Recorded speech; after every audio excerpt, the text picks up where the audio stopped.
bentrovati con l'informazione flash di News Sicilia. Sono 5 gli operai feriti nell'esplosione avvenuta all'interno della fabbrica di biscotti Frolsi in via Calcante nella borgata di Tommaso Natale a Palermo. 3 di loro, tra i 22 e i 27 anni, gravemente ustionati, sono stati trasportati in codice rosso all'ospedale civico nel reparto di chirurgia plastica. L'esplosione sarebbe stata causata da una fuga di gas. Gli operai stavano eseguendo dei lavori di collaudo nei forni. Sul posto sono intervenuti i vigili del fuoco. Una motovedetta della Guardia di Finanza ha tratto in salvo 48 naufraghi a largo delle coste siciliane a circa 45 miglia da Capomurro di Porco nel Siracusano. I migranti, 40 adulti e 8 minori di diverse nazionalità. Lo sbarco in banchina a Pozzallo si è concluso in piena notte. Sono stati trasferiti dopo le operazioni di identificazione all'hotspot della città che attualmente ospita 400 persone, il doppio della capienza prevista. E un altro sbarco a Catania, un'imbarcazione con oltre 200 migranti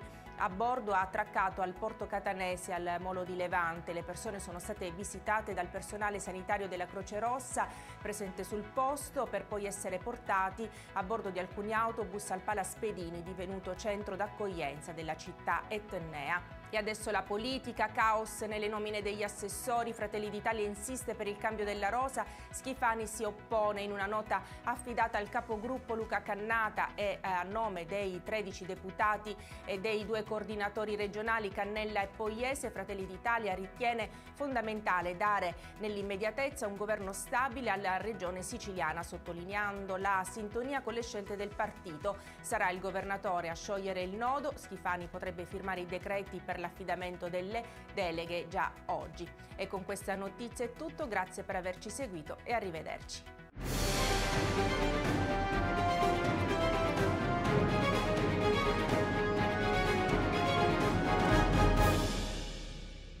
Procar, centro assistenza autorizzato BMW e Mini, adesso anche BMW Motorrad, via George Marshall 7, Mister Bianco, Catania.